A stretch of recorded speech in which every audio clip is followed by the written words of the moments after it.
પણ ગઈકાલના ડેટાને જોતા જે સિરીઝનો પહેલો દિવસ હતો આપણને સારા પોઝિટિવ સંકેતો મળી રહ્યા છે. બિલકુલ યસ. Good morning. તમે જુઓ તો આજે સેન્સેક્સની મંથલી એક્સપાયરી છે અને મંથલી એક્સપાયરીના દિવસે તમે જુઓ તો આપણે એક ઘટાડા સાથે ઓપનિંગના સંકેત છે 60-70 પોઈન્ટ. પરંતુ જે રીતે બહારના માર્કેટના જે હાલચાલ છે, જે રીતે બ્લડ બાદ છે અને કન્ડિશનમાં તો આપણી સારી પોઝિશન પર છે. હવે શું આગળ કરવાનું આજે તો આવો લેવલ આપણે વાત કરી લઈએ. પહેલાં નિફ્ટી અને બાદ બેંક નિફ્ટીની વાત કરીશું.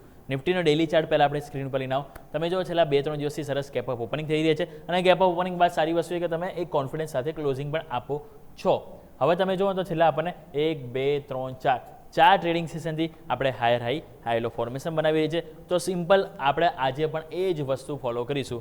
તો આજે તમે જો ક્લોઝિંગ આપણું કેટલું છે 24,250.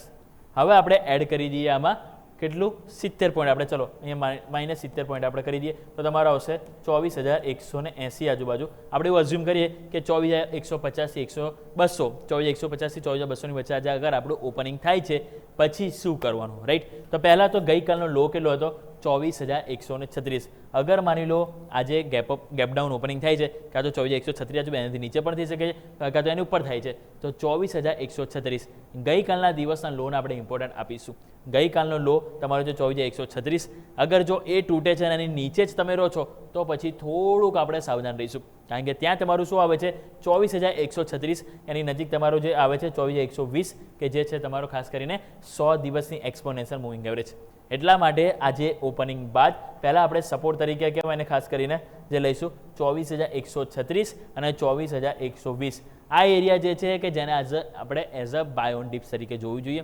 અગર જો અહીંયા સપોર્ટ લે છે તો એટલે ઉતાવળ નહીં કરીએ. 24,136 24,120 આવે છે, ત્યાંથી જો સપોર્ટ યુટર્ન આવે છે તો પછી એને સપોર્ટ તરીકે આપણે ફરીથી યુટર્ન આપણને માર્કેટમાં જોવા મળી શકે છે. ક્લિયર? અને હા, જો એ લેવલ તૂટે છે આની ઉપર નથી ટકતું તો પછી નીચે એક વખત આપણે 24,060 પણ આવી શકે છે જે આવે છે 10 ડે એક્સપોનેન્શિયલ મૂવિંગ એવરેજ. તો આજે ઘટાડા બાદ આ બે ઇમ્પોર્ટન્ટ એરિયા જે છે ખાસ કરીને મૂવિંગ એક્સપોનેન્શિયલ એને આપણે ફોકસ આપીશું 24,120 અને 24,060. ક્લિયર? અને ઉપર નવી તેજી માટે સ્વાભાવિક છે કે હવે કહેવાની જો એકદમ ફૂલ કોન્ફિડન્સ તમારે જોઈએ તો પહેલાં તો ગઈકાલનો હાઈ તમારો કેટલો છે 24,283. 24,300 આપણને ખ્યાલ છે કે મલ્ટિપલ ટાઈમ્સ ત્યાંથી રિજેક્શન આપણને મળ્યું જ છે. અહીંયા તમે નજર કરો બધી જગ્યાએ કોમન એરિયા હતો એ તમારો હતો 24,300 અને ગઈકાલે ત્યાંથી જ તમે અટક્યા છો એટલે 24,300 આ એરિયા છે કે જે હવે મેઇન પરીક્ષા છે માર્કેટનો ફરીથી નવી તેજી નવા કોન્ફિડન્સ માટે. તો 24,300 ઉપર જો તમે જાઓ છો તો માર્કેટનો વ્યૂ કહેવાય ને વન વે તેજીનો બની શકે છે. અધરવાઇઝ ત્યાં સુધી કહેવાય ને બંને તરફી રહેશે કે 24,300 નજીક જઈશું તો સેલોન રાઈસ આવશે અને નીચે આપણે મહત્વની જે એક્સપોનેન્શિયલ મૂવિંગ એવરેજ છે આની તરફ જઈશું તો બાય ઓન ડિપ્સ જશે. તો આ રેન્જની અંદર સ્વિંગ ટ્રેડિંગ આપણને અહીંથી જોવા મળી શકે છે. ક્લિયર? આવો હવે વાત કરી લઈએ આપણે 15 મિનિટ. 15 મિનિટમાં એક રેન્જ બાઉન્ડ આપણને જોવા, પરંતુ ગઈકાલે જે ગેપ ઓપનિંગ બાદ તમે જો તો આપણને એક તેજી પણ જોવા મળી હતી. તો આ ગેપ છે, રાઈટ? તો સ્વાભાવિક છે કે આપણે તેજી સાથે ઓપનિંગ જો થયા છે તો આજે હવે ગઈકાલનો લો તમારો કેટલો છે 24,136 જેમ આપણે વાત કરી. તો અગર જો 24,136 તમારો તૂટે છે તો આપણે જેમ નીચે વાત કરીને એ પ્રમાણે અહીંયા ભાઈ 24,060 તરફ પછી માર્કેટ જઈ શકે છે. એટલે કે ગઈકાલનો જે ગેપ છે એ ગેપ પૂરો કરવા અહીંથી માર્કેટ જઈ શકે છે. તો ક્લિયર? આપણે એના માટે એઝ અ સપોર્ટ તરીકે ગઈકાલનો લો જ લઈને ચાલીશું. જો તૂટે છે અને નીચે રહે છે 15 મિનિટ તો પછી ગેપ પૂરો કરવા માર્કેટ જશે. નવી તેજી માટે ગઈકાલના હાઈને આપણે ફોકસ કરીશું. ઓપન ઇન્ટરેસ્ટ નજર કરી લઈએ તો ઓઆઈમાં તમે નજર કરો તો આપણને જોવા મળશે 24,000. તો એક સરસ સપોર્ટ આપણને જોવા મળ્યો છે, પરંતુ હવે તમે થોડા આગળ આવી ગયા અને આગળ હવે 24,200 ઉપર તમે નજર કરો કેટલું છે ઓલમોસ્ટ 1 કરોડ નજીક પુટ રેટ હશે અને ગઈકાલે કોન્ફિડન્સ તમે જો 82 લાખ આવ્યો છે. એટલે આજે ઓપનિંગ બાદ જો તમે કમબેક કરો છો 24,200 ઉપર ટકો છો તો માર્કેટ કહેવાય ફરીથી કોન્ફિડન્સ બતાવશે. હવે આપણે કહેવાય ગ્લોબલ માર્કેટથી થોડું અલગ રીતે ચાલી રહ્યા છે, કારણ કે ગ્લોબલ માર્કેટમાં જ્યારે તેજી હતી ત્યારે આપણે તેજી નથી કરી, તો હવે જ્યાં ઘટી રહ્યા છે તો આપણે હવે કહેવાય કે સ્ટેબલ છે. તો એટલા માટે કહેવાય વ્યૂ પોઝિટિવ હાલ છે. પરંતુ જેમ આપણે વાત કરીએ 24 ઓપનિંગ બાદ 24,200 ઉપર ટકો છો તમે તો પછી કહેવાય માર્કેટમાં એક થોડી અપસાઇડ પોસિબલ છે. અગર 24,200 નીચે રહેશો તો પછી એક વખત 24,136 ગઈકાલનો લો છે એને માર્કેટ તોડવા જઈ શકે છે. તો 24,200 ગઈકાલ આવે છે પુટ રેટેસ, પરંતુ આજે ઓપનિંગ બાદ કેટલો કોન્ફિડન્સ છે એને આપણે ધ્યાન પર રાખીશું. બાકી 24,300 ઓલરેડી હાઈએસ્ટ કોલ રેટેસ પણ છે, તો સ્વાભાવિક છે કે આ એરિયા છે કે જેને ઉપર જવું થોડીક મુશ્કેલી આપણને જોવા મળવાની છે. વાત કરીએ બેંક નિફ્ટી, કારણ કે ગઈકાલે તમે જો બેંક નિફ્ટીમાં પણ તેજી સારી આવી હતી, પરંતુ અહીંયા પ્રોબ્લેમ ક્યાં છે તો એ છે 100 ડેમાં. આ તમે જો એક વખત, આ 2 વખત, 3 વખત અને ગઈકાલે 4થી વખત તમે એની નીચે આવ્યા છો. હવે ક્લોઝિંગ કેટલું છે આપણે તો ક્લોઝિંગ છે તમારું 57,205.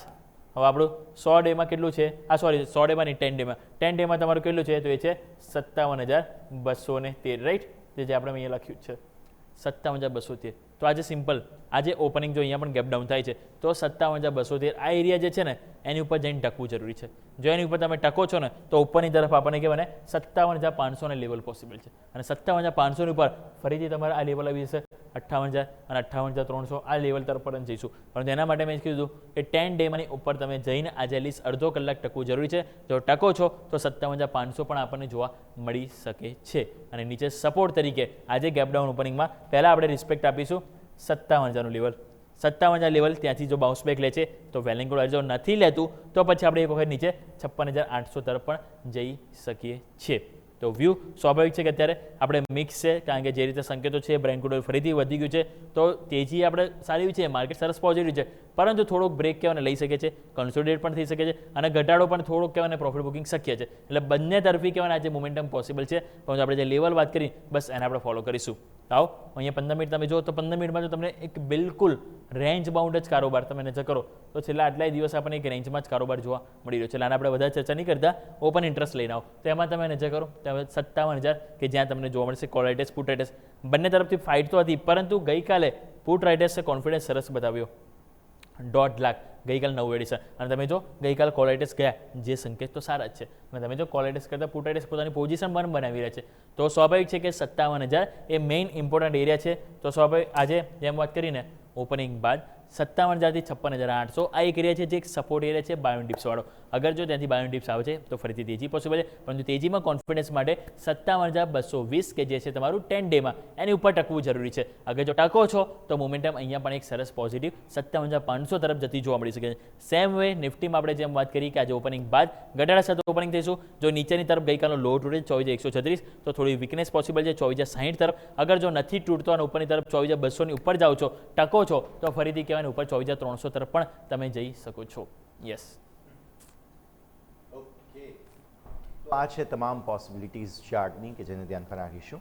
યોમિક, આભાર આપનો અમારા સાથે જોડાવા માટે ને આ ડિટેલ્સ